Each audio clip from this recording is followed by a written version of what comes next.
You're married to a trans woman. Yes. So are you married, like boy-girl married, or are you boy-boy married? Do you know what I mean? Boy-girl married, because on her, I mean, I know that's like a whole, I know that's, you know, I mean, she's definitely, she's different than you, obviously.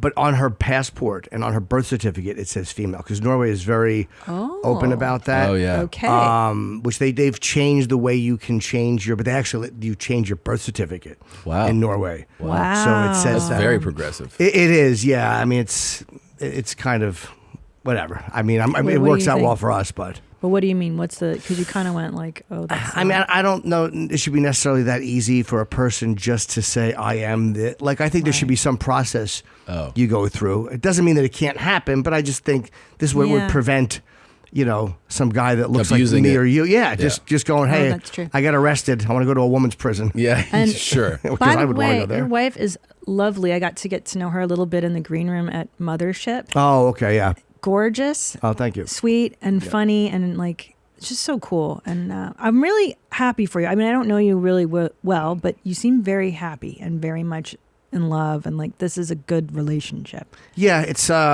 like, you know, you settle in and you realize like, wow, I am married. Like it really is at times great, and at other times, you know, it's everything they said. It's I'm living every fucking hack comic in the 80s bit. Like they were right. They were right. But I do like it. I was lonely. It sucks when you're in your 50s and you're single. Yeah. And it's all just, it's one person after the other, or it's nobody for 6 months. It's just lonely. Yeah, so sure. I love Loneliness is having like a someone. real thing that I don't think people talk about enough, is how many people don't have somebody. It really is a huge number of people, you know, that are out there that going through life, and they go, like, if you talk to people, you'll realize you meet people who are like, oh, some people are like, I haven't had a relationship in 13 years. Yeah. It's, you know, they just kind of like settle into that. I remember I argued with an ex-girlfriend years ago. I was like 22, and I still remember she's like, you're going to die alone. And I was like, wow. And 25 years later, I still hear that sometimes. I'm like, wow, that really affected. I mean, I was a dick and I was a bad boyfriend. But like, I think that's one of the things I was like, I don't want to die alone. Like, you want to just be with somebody who you enjoy. Yeah. And my wife and I, for all the faults or whatever, or the times we argue, if I can't make it work with her, I have no shot at ever being married. Well, that's what I was going to ask you. Who were you dating before her? I don't want to limit. Had you dated men? Had you dated women? I never dated men. Like the idea of like hugging a man and going, "Hey, how you doing, baby?" Like it's just it's as repulsive to me as it is to any other guy watching this. The idea, like, it's a very weird thing, and people can't understand it because there's a dick in play. So they're like, well, so you like men, but I'm like, no, it's not. Like somebody who lives as a man or presents as a man, right? Or doesn't do it for you. You don't like masculinity. I hate it. Around, like being around that. Okay. Yeah, unless it's a woman being dirty and aggressive, then that's okay. That's more of a masculine attitude, right? But it's kind of hard to explain. There's a lot of people right now going, this guy's just a homo and he's delusional, and there's other people going, yes, I know exactly what you're saying. Right. It's hard to explain. Yeah. But you can't consider yourself straight. I mean, I'm sorry. If you're out there, if you're dating somebody, or you're married to somebody, and they have a dick, I don't care what their birth certificate says. If you enjoy that dick, you're not a heterosexual male. You're somewhere in between. You can't. I don't think you can be hetero. I think common sense. Would it be like you're sexually gay, but you don't like gayness? Would that be somewhat? No, because I do like vaginas too.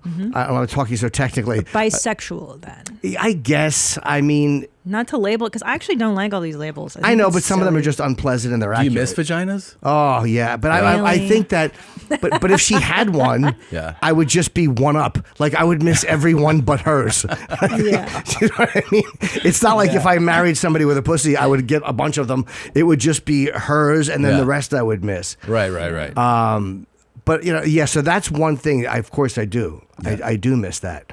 But I mean, I'm greedy and I'm an addict, so I would miss it no matter who I was married to. I would miss everything that I couldn't have. Sure, it's kind of normal, right? Yeah, I think so. That's just married couple shit. Yeah. Yeah, I think that's very natural. Yeah. Maybe you're like the future of human sexuality. I don't know. I mean, I don't know if this is going to catch on. It might. Well, it might. Look, we have Will Blunderfeld on the show, and he encourages straight men to try, quote, gay things. Like, I don't know. Is it society that tells men? Because women can make out with women. Let's say, and even in the 90s in college, it was totally fine if I wanted to make out with a girl. Will's got a bit of an angle. He's kind of like, he's like, basically, he's like playing with another guy's balls is the straightest thing you can do. And you're like, wait, what? Like, he's always kind of... There's an agenda. Yeah, he's got a bit of an agenda, which is to let him touch your dick. Yeah, that's true. It's men being men. Yeah, and it's disguised under this, like, this is what warriors did. Like, he's always like, the Spartans did this, and the samurai would lick each other's nipples. Yeah. And then you're like listening to it, like, really? He's like, yeah. So do you want to do it? And you're like, I mean, a dear friend of mine, Jose Menendez, used to say the same thing. He would say that this is what the warriors. Yeah. But so the warriors were doing gay shit. I mean, that's okay. Yeah. But we don't have to, like, everybody's trying to rename it and make it okay. Like, it is what it is. Like, and progressives have just fucking gone berserk. Like, stop telling yourself that if you're a guy and there's a dick in your face, you're a heterosexual male. It's crazy. It's almost like that's the 1940s angle of the only proper answer is heterosexual. So we have to maze and shoehorn the language to get you back to what is proper, which is heterosexual. It's just say you're not heterosexual. It's fine. It is fine. I think also what you're pointing out is that you're kind of the living proof that there really is a scale on this. You know what I mean? It's like a fluid kind of thing. It's not just black and white. Right. Because your own sexuality is kind of in the gray area, right? Kind of, yeah. I think I've always been that way as a kid. Always not sure exactly what I wanted. Again, a lot of it is greed, yeah. How small, like, what's your earliest memories of being this way? I was probably 5. I remember I used to, I have a picture of myself, and I can date it. It was from 73. And I used to have, like, little oral sex with my friends. But this one kid I was scared of. And I used to blow him. But I think I kind of liked it, or I would. You know what I mean? Like, when I look back on it, it's like, my therapist is like, you were molested. I'm like, I don't know. Maybe I was scared, but I did kind of like it. You guys were around the same age, though? He was my age, maybe 9 months older, within a year older. Okay, it wasn't like he was 41. Well, I was going to say. If you're like, no, but he was my friend. He taught me to fish. Was that the first penis you'd ever touched? I think so. This friend at 5, yeah. Yes, but I have a photo of myself, like when I fell and I split my head open. So I know I was already doing it by then. So, and there's a date on the picture, so I know I was age 5. Yeah, wow, that's young, man. Yeah. I was off to the. I was a trooper. Yeah. Yeah, it was very active as a kid. It was very. But I talked about that a lot. Like we would play the Monster Rain game, and it's just one of those things. Which game? It was one of us would yell like Monster Rain, and we would hide under the porch, and then we would blow each other under the porch. But the Monster Rain. This was one of your specials. It was called Monster Rain. Yeah, it's a true story. Yeah. Oh, you just watched a YMH highlight. Did you love it? Why don't you have more fun? Click around. Click here, click there, click everywhere. Put a clicker in your beehole. Look, try it out. Have more fun. Why don't you subscribe? That way, every time a video drops, you can be notified. You don't have to think about it. Just do it, man. You're not going to miss a moment of denim. Pull your jeans up, subscribe.